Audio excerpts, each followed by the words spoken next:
عليه السلام بنت رسول الله صلى الله عليه وآله قال سمعت فاطمة أنها قالت دخل علي برسول الله في بعض الأيام فقال السلام عليك يا فاطمة فقلت عليك السلام قال إني أجد في بدني ضعفا فقلت له أعوذك بالله يا أبتاه من الله فقال يا فاطمة ائتيني بالكساء اليماني فغطيني به فأتيته بالكساء اليماني فأتيته به وصرت أنظر إليه وإذا وجهه يتلألأ نورا كأنه البدر في ليلة تمامه وكماله. اللهم صل على محمد.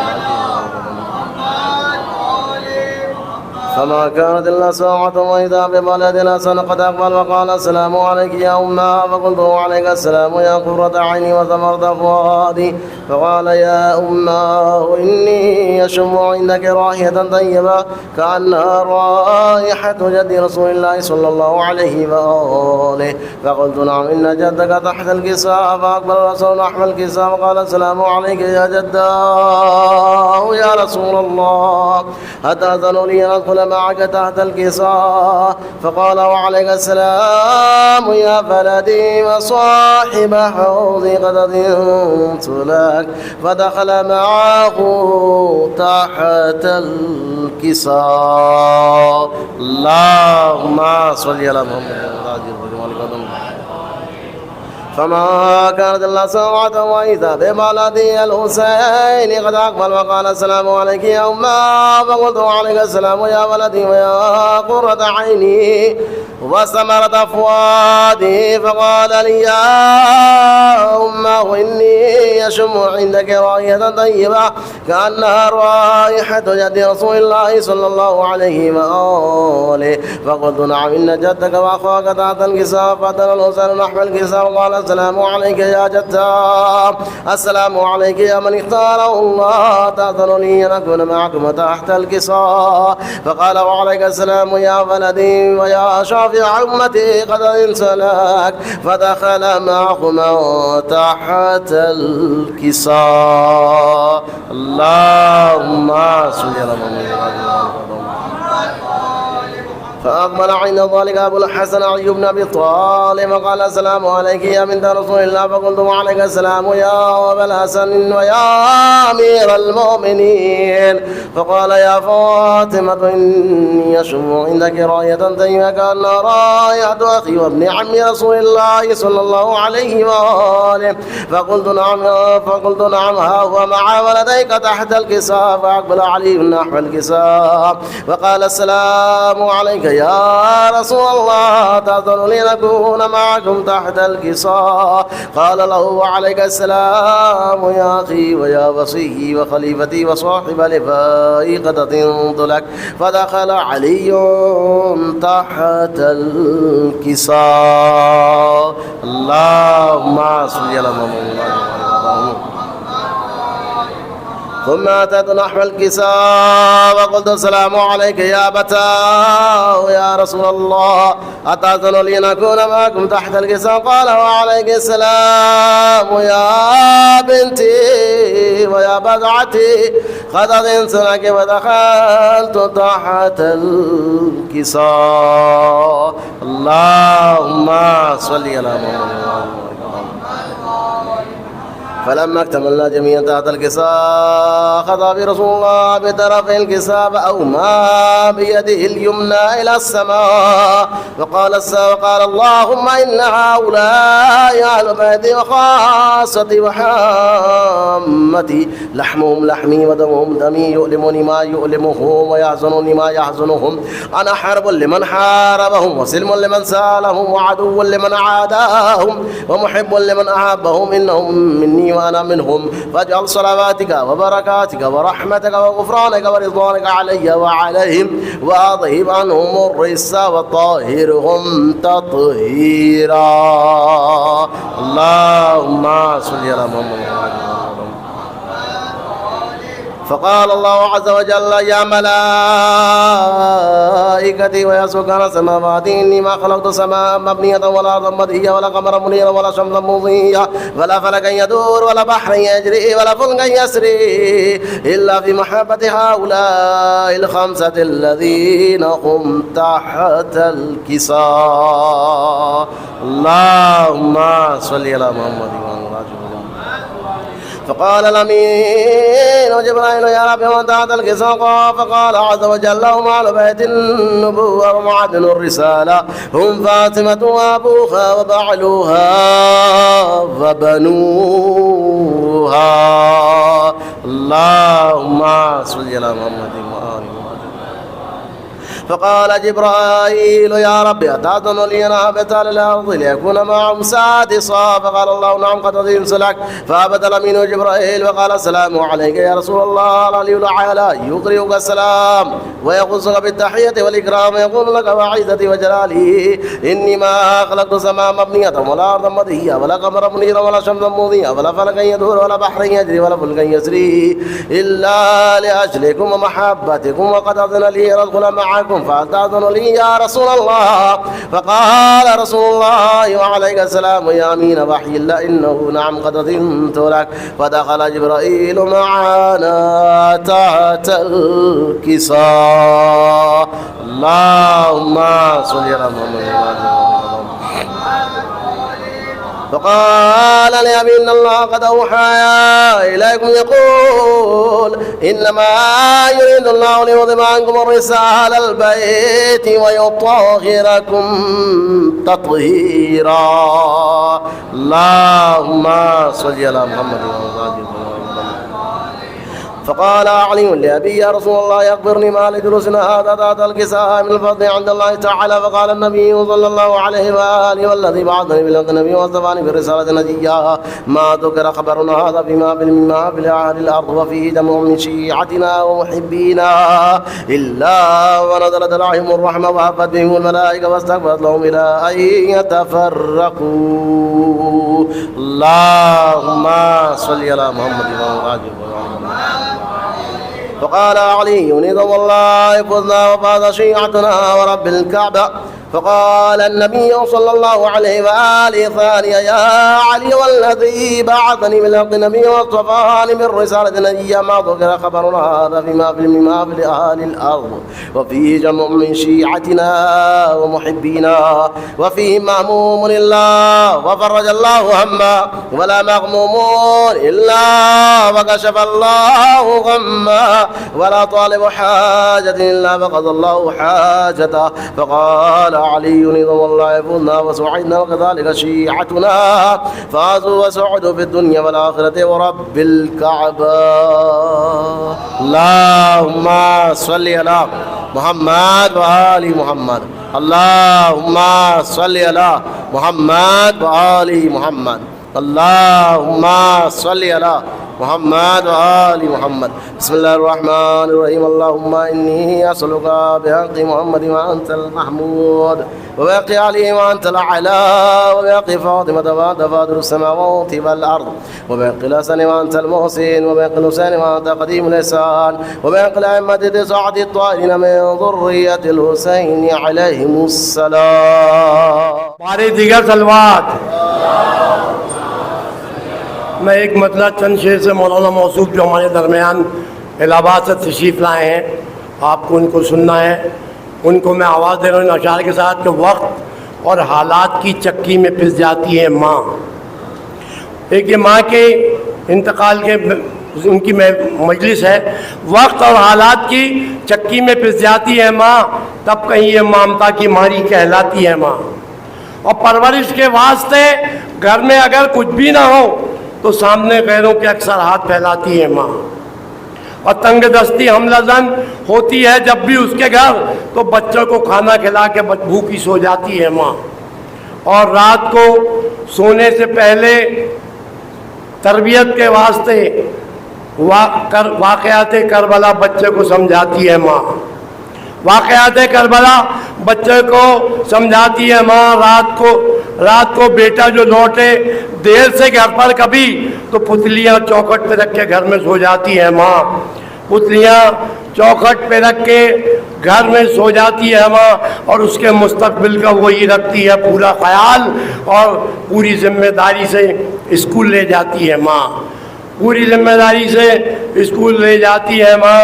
اور سماعت کریں بس محمد وآل محمد صلوات۔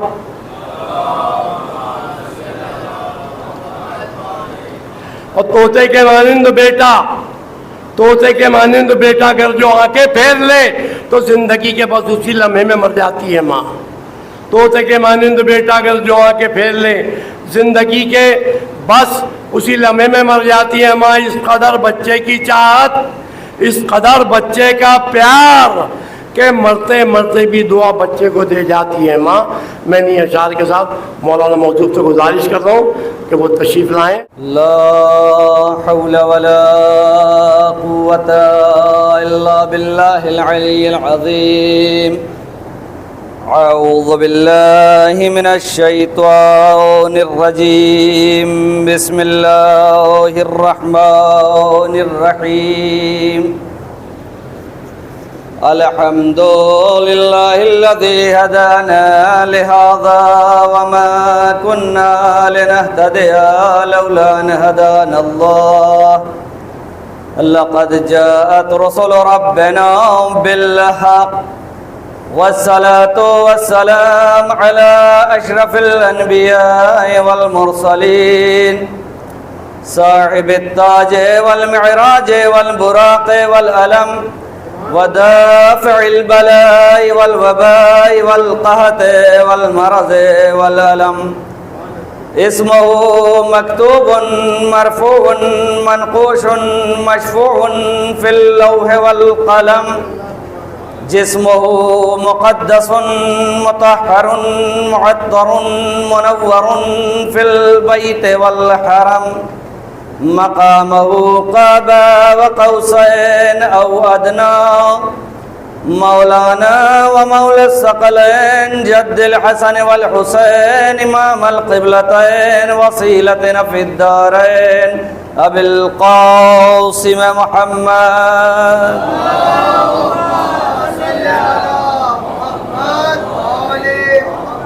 وآل الطيبين الطاهرين المعصومين المظلومين، ولعنة الله على أعدائهم أجمعين من يومنا إلى قيام يوم الدين.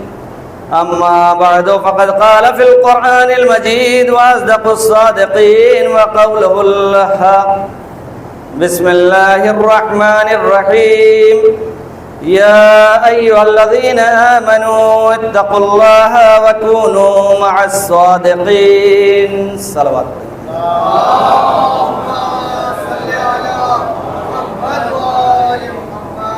سب سے پہلے آپ حضرات سے گزارش ہے کہ ایک مرتبہ سورہ حمد، 3 مرتبہ سورہ توحید کی تلاوت فرما کر مرحومہ و مغفورہ سیدہ کنیز کبریٰ بنت سید مظہر عباس کی روح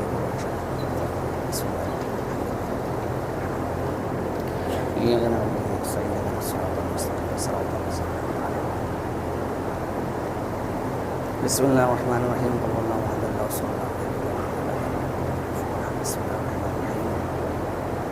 قل اللہ احد اللہ الصمد قل اللہ احد اللہ الصمد لم یلد ولم یولد اللہم صلی علی محمد وآل محمد اللہم صلی علی محمد وآل محمد.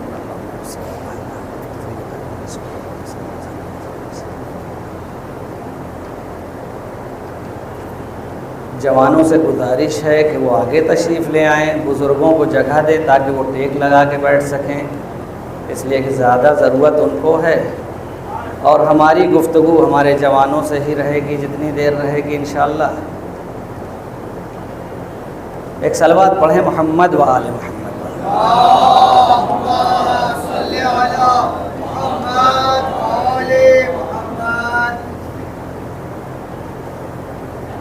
بہرحال آپ حضرات کے سامنے چونکہ چچا کا حکم تھا تو حاضر ہوا، ورنہ ایک چچا ہمارے بیٹھے ہوئے ہیں معمم، وہی مجلس پڑھ دیتے کوئی مشکل نہیں تھی، لیکن ان کا بھی اصرار تھا تو حاضر ہو گیا. ایک صلوات پڑھیں محمد و آل محمد.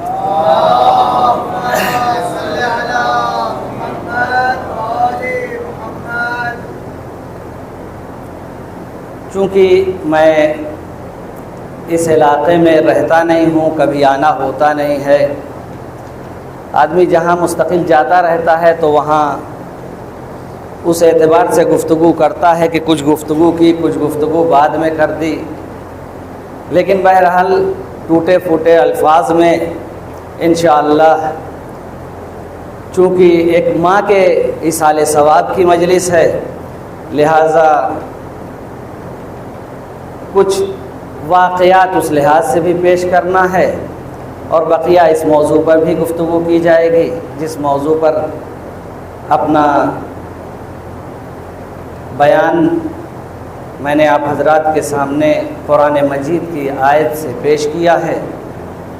پروردگار عالم ارشاد فرما رہا ہے کہ یا ایھا الذین آمنوا اتقوا اللہ وکونوا مع الصادقین، کہ اے ایمان لے آنے والو تقوی الہی اختیار کرو اور صادقین کے ساتھ ہو جاؤ۔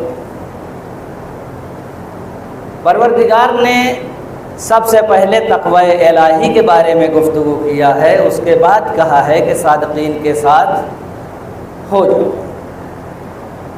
اگر ہم لوگوں سے شاید معلوم کیا جاتا کہ اس آیت کو کیسے رکھنا ہے، کس طریقے سے دینا ہے، تو ہم لوگ یہی کہتے کہ پہلے ہم صادقین کے ساتھ ہو جاتے ہیں، بعد میں تقوی الہی اختیار کر لیں گے، لیکن نہیں، پروردگار عالم نے صاف صاف یہ واضح اعلان کر دیا کہ صادقین کے ساتھ تبھی ہوگے جب تقوی الہی اختیار کر لو گے۔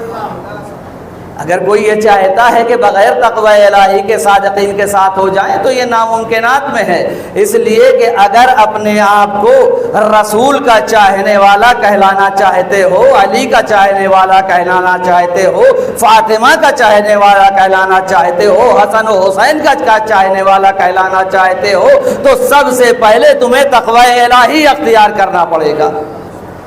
اچھا، اب سوال سب سے پہلے یہ ہوتا ہے، چونکہ ہمارے بچے موجود ہیں، میں ان سے گفتگو کر رہا ہوں کہ یہ تقوی الہی آخر ہے کون سی سخت چیز کہ تقوی الہی جس وقت کہہ دو انسان ڈر جاتا ہے۔ یہ تقوی الہی ہے کیا چیز، پتہ نہیں مجھے کیا کرنا پڑے گا۔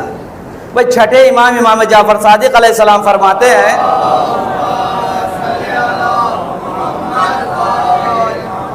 کہ پروردگار عالم نے جس چیز کو آپ کو منع کیا ہے اس کو نہ بجا لائیں، اور جس چیز کا حکم دیا ہے اسے بجا لائیں، یعنی جس چیز کا حکم دے دیا گیا ہے اس کو، یعنی واجب اور حرام دو چیزیں ہمارے پاس سر دست موجود ہیں۔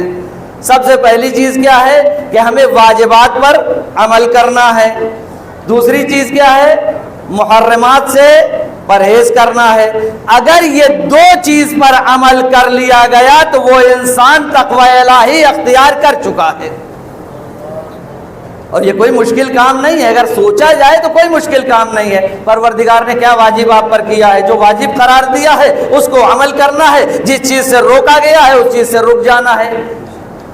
اچھا، اس زمانے میں جو ماشاءاللہ سے صاحب اولاد ہیں وہ اس بات کو بہتر سمجھ سکتے ہیں کہ جب ہمارا بچہ چھوٹا ہوتا ہے تو ہم اپنے پوری کوشش اور پوری طاقت سے یہ بچے کو روکنا چاہتے ہیں کہ یہ غلط کام نہ کرنے پائے، یا جو اچھا کام ہے اسے وہ ضرور کرتے ہیں یا نہیں کرتے ہیں پوری طاقت سے۔ اگر اس کے لیے آئس کریم نقصان دہ ہے تو چاہے بچہ رو کے جتنا بھی بلک کے رہ جائے آپ اس کو نہیں دیں گے، اس لیے دیں گے تو وہ زیادہ بیمار پڑ جائے گا۔ تو خالق کائنات نے جو اس انسان کو خلق کیا ہے اشرف المخلوقات بنا کے کہ یہ اشرف المخلوقات ہے، سارے مخلوقات میں سب سے افضل ہے، تو اس کے لیے وہ نظام قائم نہیں کرے گا؟ وہ آپ کو ان اماں ابا سے کہیں زیادہ چاہتا ہے، اس لیے اس نے پوری قرآن جیسی کتاب نازل کر دیا کہ دیکھو بھئی یہ عمل کرنا ہے، اس سے رکنا ہے تم کو، اور رسول اور آل رسول جیسی چیز آپ کو عطا کر دیا تاکہ وہ آپ کو سمجھا سکیں۔ ورنہ قرآن صامد اس کو کوئی نہیں سمجھا سکتا ہے سوائے اہل بیت علیہم السلام کے۔ وہ الگ بات ہے کہ کچھ لوگ یہ کہہ دیں کہ ہمارے لیے قرآن کافی ہے، لیکن قرآن کافی بغیر اہل بیت کے ہو ہی نہیں سکتا ہے۔ ایک صلوات پڑھیں محمد و آل محمد پر۔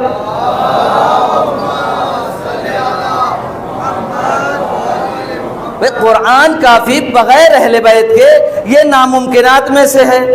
اب بہت سے لوگ ہیں وہ سوچتے ہیں کہ مولانا یہ مستحبات کسے کہتے ہیں؟ مستحبات وہ عمل ہے کہ جس کے کرنے سے ثواب ملتا ہے، نہ کرنے سے کوئی عذاب بھی نہیں ہے، گناہ بھی نہیں ہے۔ آپ ایسا عمل کر لیجئے، بہت اچھا ہے۔ اچھا مولانا یہ اس میں زیادہ ثواب ہے؟ ہاں زیادہ ثواب ہے۔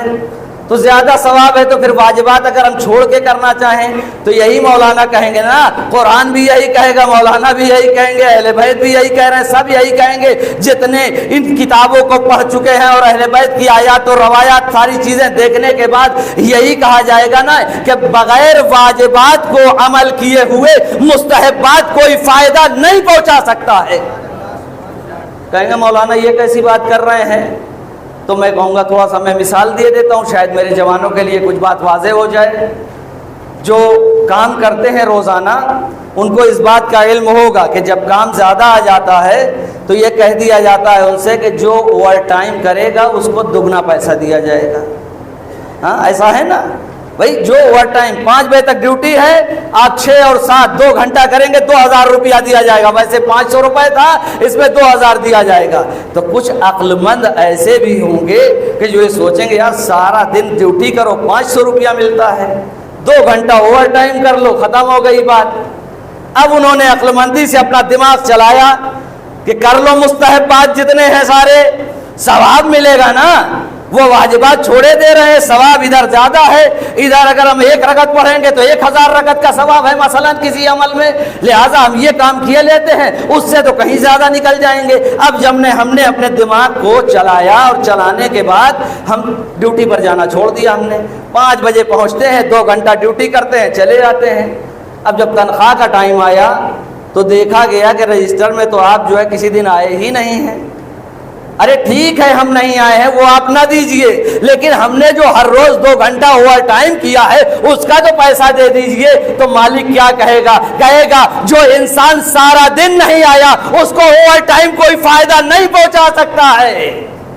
ایک صلوات پڑھیں محمد و آل محمد پر۔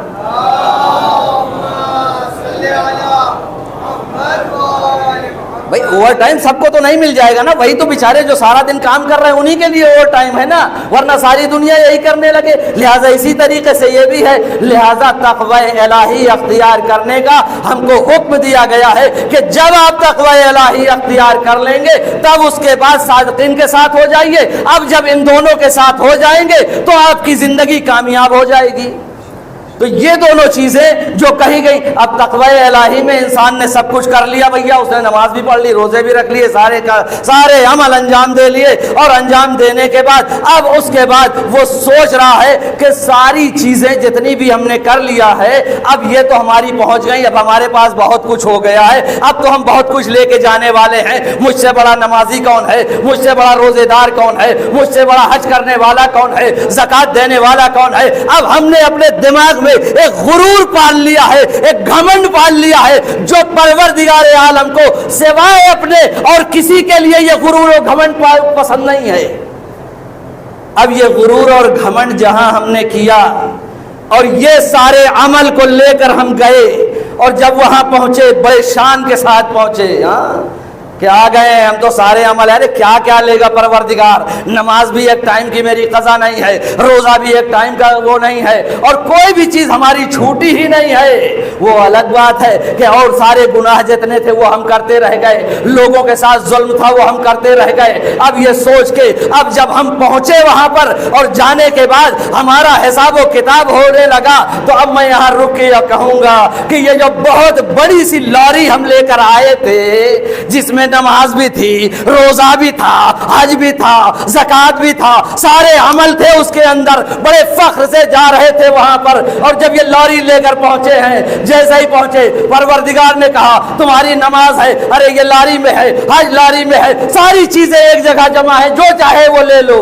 ایک مرتبہ ایک شخص آگے بڑھتا ہے، کہتا ہے اس نے مجھے زندگی بھر بہت پریشان کیا ہے. میں اپنی بات کو اگر پہنچا سکا، اس نے مجھے زندگی بھر بہت پریشان کیا ہے. پروردگار نے کہا ساری نماز اس کے حوالے کر دی جائے. ارے ابھی تو بہت چیزیں باقی ہیں. دوسرا شخص آگے آیا، کہا زندگی میں یہ جینے نہیں دیا، میری زمینیں بھی ہڑپ کر لی ہیں. کہا اچھا جتنے روزے ہیں دے دیے جائیں اسے. ہاں ابھی تو بہت کچھ ہے، ابھی تو اعمال میں ہمارے بہت کچھ باقی ہے. اب ایک مرتبہ دوسرا شخص آیا، کہنے لگا کہ اس نے جو ہے میری زندگی میں میرے اوپر ایسے ایسے ظلم کیے ہیں کہ جس کی وجہ سے میری زندگی تنگ آ گئی ہے، اور غیبت اس نے بہت زیادہ کیا ہے. کہا اچھا تمہاری غیبت کیا ہے، اور جتنے اعمال ہیں اس کو دے دیے جائیں. اب آخر میں بیوی بھی آگے بڑھی، جو تھوڑا بہت بچا تھا لاری کے اندر وہ بیوی بڑی، جس کا مہر کبھی وہ معافی نہیں ہوتا چاہے جتنی مرتبہ دے دو. ہاں وہ آگے بڑھی، ارے اس نے میرا مہر تو زندگی میں دیا ہی نہیں. کہا جو کچھ ہے اس کے اندر دے دو. اب پتہ چلا جو لے کے اعمال کا پورا جو ہے خزانہ لے کر پہنچے تھے اور یہ سوچ کے گئے تھے کہ مجھ سے بڑا نمازی کون، مجھ سے بڑا روزے دار کون، اب یہ تو پوری لاری خالی ہو گئی ہے. خیر اب بھی سکون ہے، چلو کوئی بات نہیں ہے، خالی ہو گئی ہے لیکن پھر بھی کچھ نہ کچھ ہو جائے گا. لیکن نہیں، اب لوٹ کے دوسری طرف آئیے. اب لوٹ کے دوسری طرف آئیے، جو جس کو دیا گیا تھا، جس کے ساتھ اس نے ظلم کیا ہے، اس کے جتنے گناہ ہیں اس لاری میں لاد دیے جائیں. اس نے فلاں کا کھیت غصب کیا تھا، اس کے جتنے گناہ ہیں وہ اس کے لاری میں لاد دیے جائیں. اب اس طرح کرتے کرتے وہ گناہوں سے لاری تو بھر گئی لیکن جو اعمال تھا وہ ختم ہو گیا. یاد رکھیے گا، اگر آپ نے اپنے اعمال میں گھمنڈ کیا تو گھمنڈ اس طریقے سے انسان کا تباہ ہو کے رہ جائے گا. ایک صلوات پڑھیں محمد و آل محمد پر.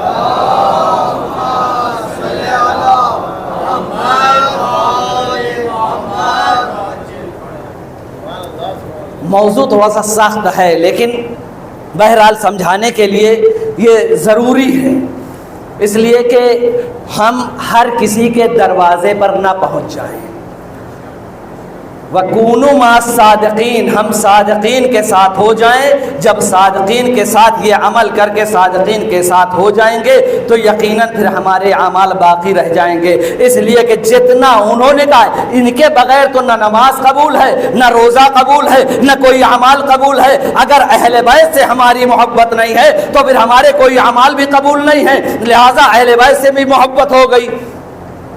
ایک شخص تھا چھٹے امام جعفر صادق علیہ السلام کے زمانے میں.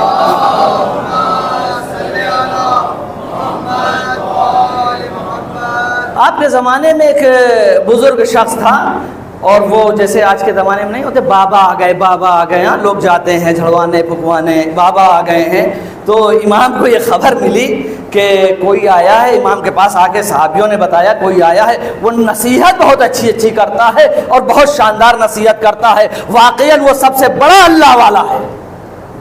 جب دیکھا کہ لوگ بہت زیادہ آ رہے ہیں تو ایک دن امام نے کیا کیا، چھٹے امام نے ایک کمبل اوڑھا.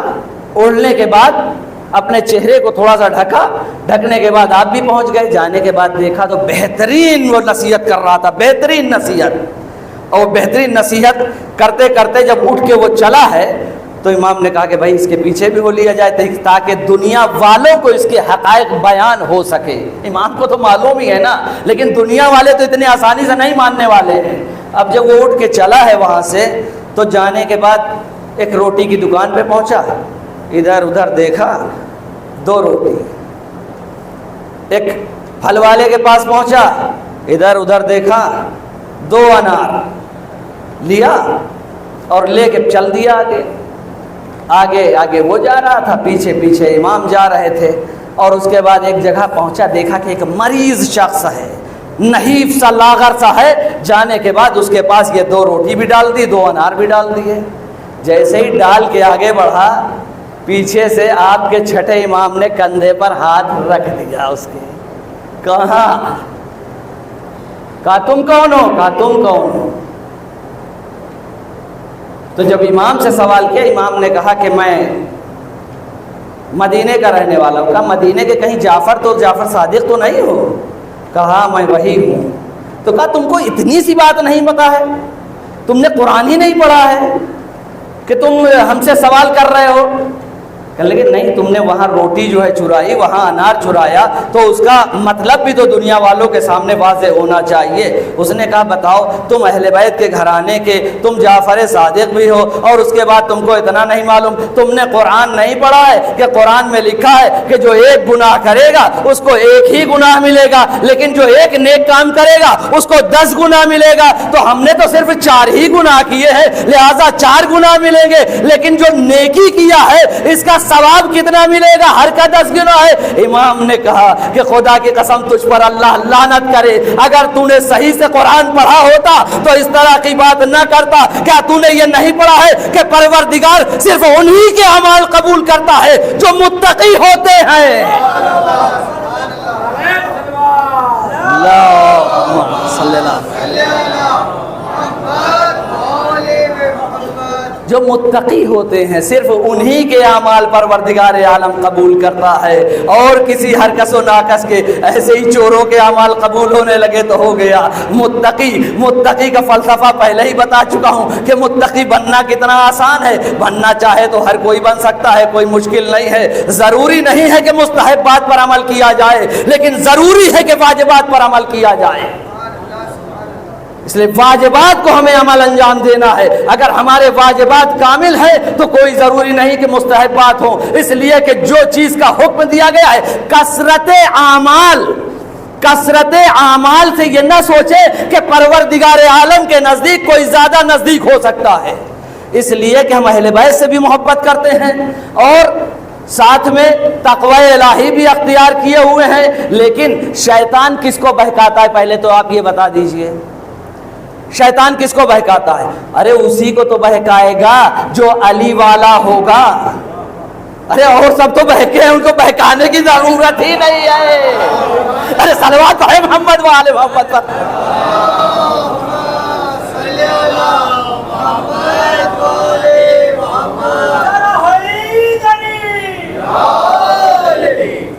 اور سب تو بہکے، ان کو بہکانے کی ضرورت۔ بہکائے گا کس کو؟ شیطان علی والوں کو بہکائے گا، اس لیے کہ انہی کا تو امتحان لیا جائے گا۔ اب ہمیں یہ دیکھنا ہے کہ ہمیں بہکنا نہیں ہے۔ اچھا، شیطان ہمیشہ بری چیزوں سے نہیں بہکاتا ہے، اچھی چیزوں میں بھی شیطان بہکاتا ہے۔ ہاں، اچھی چیزوں میں بہکاتا ہے۔ بھائی ایک صاحب تھے، وہ ان کو تھوڑا سا فخر کرنے کا شوق تھا، اسی پر بات چل رہی تھی نا، فخر کرنے کا شوق تھا، اور رات میں شیطان آیا، اٹھو اٹھو 3 بج گئے ہیں، نماز شب پڑھ لو۔ ہاں کھلی، ہاں نماز شب کا وقت ہے، نماز شب۔ دیکھیں شیطان کبھی اچھے راستے سے بھی آتا ہے، ذرا ذہن میں رکھیے گا ان باتوں کو۔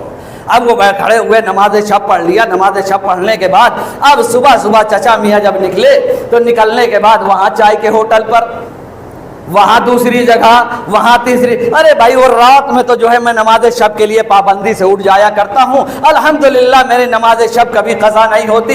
یہ جہاں آپ نے بتانا شروع کیا وہاں آپ کے اعمال خود بخود حبط ہو گئے، اس لیے کہ آپ نے اگر اللہ کے لیے کیا تھا تو اللہ جانے اور آپ جانے، یا جنہوں نے دیکھ لیا وہ جانے۔ لیکن اگر آپ کی نیت یہ ہے کہ 4 آدمیوں کے درمیان میں کھڑا ہو کے یہ کہوں میں نماز شب پڑھتا ہوں، میں مستحبات پر عمل کرتا ہوں، میں یہ عمل کرتا ہوں، وہیں آپ کے اعمال سارے کے سارے حبط ہو گئے۔ تو شیطان کبھی اچھے سے راستے سے آتا ہے اور کبھی برے راستے سے آتا ہے۔ برے راستے سے تو آپ لوگ جانتے ہیں کہ بہتر طریقے سے، لیکن وہ کوئی بیکار پلان کے ساتھ نہیں آتا ہے، پلان بہت اچھا بنا کے وہ آتا ہے، اس کے علاوہ وہ نہیں آتا ہے۔ میں دھیرے دھیرے اپنی منزل کی طرف جا رہا ہوں، اور اس بات کو میرے جوان بہت غور سے سنیں گے، بزرگوں سے گزارش نہیں ہے، وہ تو سب جانتے ہیں، لیکن جوان بہت غور سے سنیں گے، اس لیے کہ شیطان جو آ رہا ہے بہکانے کے لیے یہ ہر طریقے سے آ رہا ہے۔ اب شیطان، جناب موسیٰ کے زمانے کا واقعہ سن لیجیے، جناب موسیٰ کے زمانے کا واقعہ ہے۔ ایک شخص تھا، بہت بڑا عابد تھا، نماز اللہ اکبر، سبحان اللہ، سمع اللہ، بہت بڑا عابد تھا بیچارہ، واقعاً متقی و پرہیزگار، تقریباً رہی ہوگی 80-90 برس کا سن رہا ہوگا، اور بڑھیا خوب عبادت میں مشغول رہا کرتے تھے۔ شیطان نے کہا کہ ساری زندگی سے اس نے کوئی گناہ نہیں کیا ہے تو اس کا کوئی ایسا حربہ استعمال کیا جائے کہ یہ گناہ کر لے تاکہ یہ سمجھ میں آ جائے کہ یہ اللہ والا کس طریقے کا ہے۔ شیطان نے اپنے چیلوں کو بلایا، کہا بھائی اپنے اپنے پلان پیش کرو، اور جب پلان پیش کیا جانے لگا تو کوئی آیا، کسی نے کہا کس طریقے سے بہکاؤ گے؟ کہا ارے اس کو ہم اچھے سے بہکا دیں گے، لڑکیوں کے ذریعے سے بہکا دیں گے۔ کہا نا نا نا نا، یہ بوڑھا آدمی، اس کو کیا ان سب چیزوں کی ضرورت ہے؟ دوسرا آگے بڑھا، کہا تم اپنا پلان پیش کرو۔ کہنے لگا اس کو زمین کے ذریعے سے، جائیداد کے ذریعے سے۔ کہا اب اس کو اس بات کی خواہش نہیں ہے۔ تیسرا آگے بڑھا، کہا ہم اس کے جیسا بن کے اس کو بہکا دیں گے، اس کے جیسا بن کے اس کو بہکا دیں گے۔ بھائی دیکھیے شیطان کس قسم سے تھا؟ انسان سے تو تھا نہیں۔ قرآن کہتا ہے وَكَانَ مِنَ الْجِنِّ، وہ جنوں میں سے تھا۔ اچھا ملائکہ اور جن میں فرق کیا ہوتا ہے؟ ملائکہ کبھی نجس جانور کی شکل میں نہیں آتے، لیکن جن ہر شکل میں آتے ہیں، جن ہر شکل میں آتے ہیں۔ اور اب اس کو حکم کہ جاؤ بہکاؤ، اب یہ آیا اور چچا میاں کے برابر کھڑا ہو گیا۔ اب یہ ان سے لمبے لمبے سورے پڑھنے لگا اور ان سے لمبے لمبی جو ہے وہ سجدے کرنے لگا۔ جو چچا میاں 80 سال 90 سال کے ہو گئے تھے، اب ان کے دل میں یہ خیال پیدا ہوا میں اتنے سال سے عبادت کر رہا ہوں، یہ میرے بغل میں جو آیا ہے یہ تو سجدے میں جاتا ہے تو سجدے ہی میں رہتا ہے، سلام پڑھتا ہے تو وہی پڑھتا رہتا ہے، ارے یہ تو بہت بڑا متقی و پرہیزگار ہے۔ اس سے ذرا ہم یہ پوچھتے ہیں کہ آخر تم ہم سے زیادہ عبادت کیسے کر رہے ہو؟ اس کی وجہ تو جانے تاکہ ہم بھی عبادت کر سکیں۔ کہا ٹھیک ہے۔ اب انتظار کرتا رہا، جیسے ہی دیکھا اس نے کہا السلام علینا وعلی عباد اللہ الصالحین، السلام علیکم ورحمۃ اللہ وبرکاتہ۔ چچا میرے سنو، پھر اللہ اکبر۔ شیطان اب یہ چچا میاں کو ٹائم ہی نہیں دے رہا تھا، اور چچا میاں کو جب کوئی ٹائم نہیں دے رہا یہ اور پریشان ہو گئے۔ کچھ دیر کے بعد جب شیطان نے سمجھ لیا کہ یہ چچا میاں جیسے لوہا نہیں آگ میں گرمایا جاتا ہے پہلے پھر اس پر وار ہوتا ہے تو ایک ہی مرتبہ میں کام ہو جاتا ہے، پہلے تپایا جاتا ہے نا، اسی طریقے سے چچا میاں بھی بالکل ہو چکے تھے کہ ارے باپ رے اب ان کی عبادت کا تو پتہ کرنا پڑے گا۔ اس نے سمجھ لیا، جیسے ہی مخاطب ہوا، ہاں کیا بات ہے، کیا پوچھنا چاہتے ہو؟ کہا میں یہ سوچتا ہوں اتنے سالوں سے میں عبادت کر رہا ہوں اور میری عبادت میں سوچتا تھا کہ مجھ سے اچھی عبادت کوئی نہیں کرتا، لیکن تمہاری عبادت میں تو اور زیادہ خلوص ہے۔ کہنے لگا اچھا تو اس میں عبادت میں ہمارے اس لیے زیادہ خلوص ہے کہ ہم نے گناہ کر لیا تھا، اس لیے ہم چاہتے ہیں کہ اللہ تعالیٰ کی بارگاہ میں زیادہ سے زیادہ توبہ کریں، نماز پڑھیں، زیادہ سے زیادہ عمل انجام دیں تاکہ اللہ ہمارے گناہوں کو معاف کر دے۔ چچا میاں نے کہا تو پھر اگر ہم چاہیں کہ زیادہ سے زیادہ ہمیں سستی نہ آئے، ہمیں کاہلی نہ آئے، کہا تم بھی کوئی گناہ کر لو، تم بھی کوئی گناہ کر لو تاکہ نہ تمہیں سستی آئے گی، اس کے بعد نہ کوئی ایسی بات ہوگی ہر وقت اللہ تعالیٰ کی بارگاہ میں گڑ گڑاتے رہو گے، روتے رہو گے اور اللہ تعالیٰ جو ہے وہ اسے عبادت کا لذت لیتے رہو گے۔ چچا میاں نے کہا کرنا کیا ہوگا، کرنا کیا ہوگا؟ کہا کچھ نہیں، کرنا کیا ہے، فلاں بدنام زمانہ جگہ پہ چلے جاؤ اور جانے کے بعد وہاں پر یہ عمل انجام دے لو، ختم، اس کے بعد تو تمہاری عبادت کی لذت اور زیادہ بڑھ جائے گی۔ اب چچا میاں جو مشہور تھے پورے علاقے میں چچا میاں مشہور تھے عبادت کے معاملے میں، جیسے ہی اس علاقے میں پہنچے ایک خاتون باپردہ تشریف لے آئیں۔ چچا میاں آنے کا سبب سوچا یہ تو آئے ہوں گے سمجھانے کے لیے، وہی جو ان کا کام ہوتا ہے وہ سمجھانے کے لیے آئیں گے۔ کہا کس لیے تشریف لائیں؟ کہا وہی جس لیے سب آتے ہیں۔ کہا اچھا جس لیے سب آتے ہیں، ارے آپ ایسی بات کر رہے ہیں؟ کہا نہیں، عبادت میں لذت نہیں آ رہی ہے تو اس لیے آئے ہیں یہ گناہ کرنے کے لیے۔ کہا اچھا، سوچئے وہ خاتون سمجھ گئی جو ایک گنہگار خاتون تھی، اس نے کہا اچھا تو آپ اس لیے آئے ہیں، تو آپ گناہ کرنا چاہتے ہیں، کیا آپ نے یہ تصور کیا ہے کہ گناہ کرتے کرتے اگر آپ کے دل کی دھڑکن رک گئی اور توبہ کا موقع نہ ملا تو پھر آپ کیا کریں گے؟ کہا ارے یہ تو سوچا ہی نہیں تھا، یہ تو سوچا ہی نہیں تھا۔ کہا اچھا یہ بھی سوچیں اگر یہ گناہ کی عادت پڑ گئی تو آپ کیا کریں گے؟ کہا یہ بھی نہیں سوچا تھا۔ کہا تو پھر آپ آئے کس لیے ہیں؟ کہا یہی تاکہ عبادت میں اور زیادہ جو ہے دل لگنے لگے۔ تو کہا ایسا ہے کہ جو ایسی باتیں سمجھاتا ہے چچا میاں، ایک بات اور سمجھ لیجئے، یہ بتائیے کہ یہ نیا کپڑا جو آپ پہنے ہوئے ہیں یہ زیادہ بہتر ہے یا رفو کیا ہوا زیادہ بہتر ہے؟ چچا میاں نے کہا وہ تو نیا کپڑا ہے اس کو زیادہ بہتر ہے. تو کہا اس کا مطلب آج تک تم نے کوئی گناہ نہیں کیا ہے, اگر گناہ کر لیا تو رفو کیا ہوا کپڑا جیسا ہو جائے گا, تو وہ زیادہ بہتر ہے یا تمہارا وہ کپڑا زیادہ بہتر ہے؟ وہ تمہارا کپڑا زیادہ بہتر ہے. بس یہ جیسے ہی چچا میاں نے سنا تو کہا پھر کہا جو تم کو بہکا رہا ہے نا وہ شیطان ہے. کہا تم کیسے جان گئی کہ وہ شیطان ہے؟ کہا شیطان کا کام یہ ہوتا ہے کہ وہ بہکا کے اور غائب ہو جاتا ہے.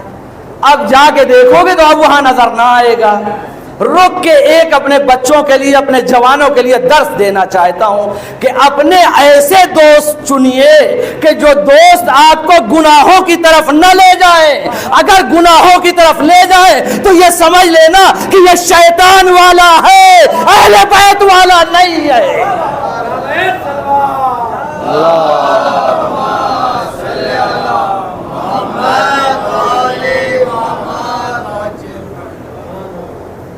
ایک صلوات پڑھیں محمد والے محمد.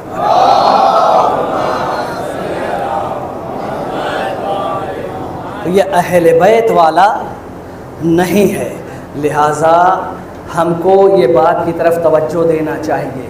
اب اس کے بعد کیا ہوا؟ جیسے ہی چچا میاں چلے مسجد کی طرف, ادھر پروردگار نے حکم دیا کس کو؟ ملک الموت کو. اس کی روح, اس عورت کی روح ابھی قبض کر لی جائے. روح قبض ہو گئی. بدنام زمانہ عورت تھی. ادھر موسیٰ کو حکم ہو گیا, موسیٰ جاؤ فلاں محلے میں فلاں خاتون ہے جو ہماری کنیز ہے, خاص ہے, اس کو دفن تم کرو گے, نماز تم پڑھاؤ گے. موسیٰ نے کہا پروردگار یہ زمانہ کیا کہے گا کہ اس سے کیسے تعلقات تھے کہ موسیٰ آئے ہوئے ہیں.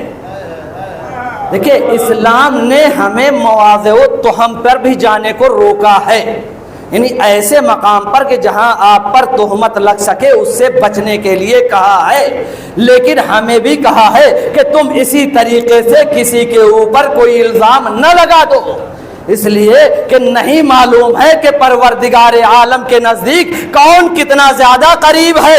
ہم امامہ ابا قبا لگا کے اللہ کے نزدیک قریب ہے, یا ایک وہ بندہ جو سادہ سا بندہ ہے, صرف واجبات پر عمل کرتا ہے, محرمات سے پرہیز کرتا ہے, وہ زیادہ بہتر ہے؟ کوئی کسی کو نہیں جانتا ہے. ہم فیصلہ کر لیتے ہیں. آج تک جو لوگ کہہ رہے تھے وہ عورت خراب ہے, وہ عورت خراب ہے, ادھر پروردگار موسیٰ کو حکم دے رہا ہے موسیٰ جاؤ وہ میری کنیز خاص ہے.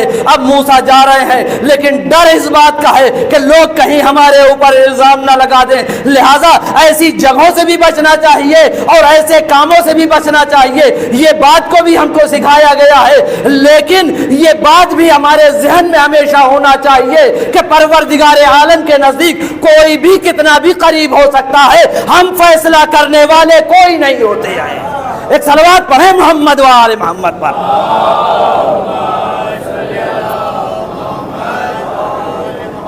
ہم فیصلہ کرنے والے کوئی نہیں ہوتے ہیں.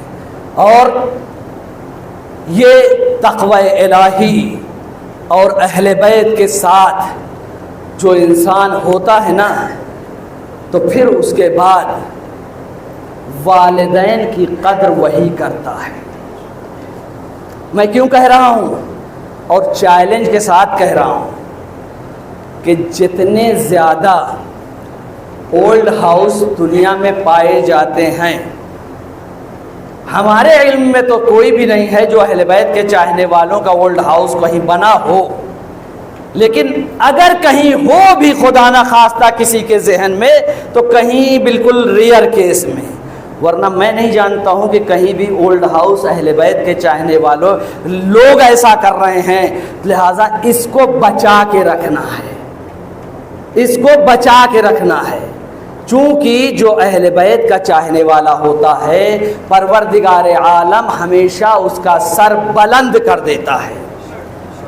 آج آپ کا سر بلند ہے, اس بات کا احساس ہے کہ نہیں ہے؟ دنیا اہل بیت کے چاہنے والے خالی بتا دو کہ ہم فلاں ہیں, دنیا آپ کو سیلوٹ کرے گی, سلام کرے گی, اس لیے کہ جو علی اور اولاد علی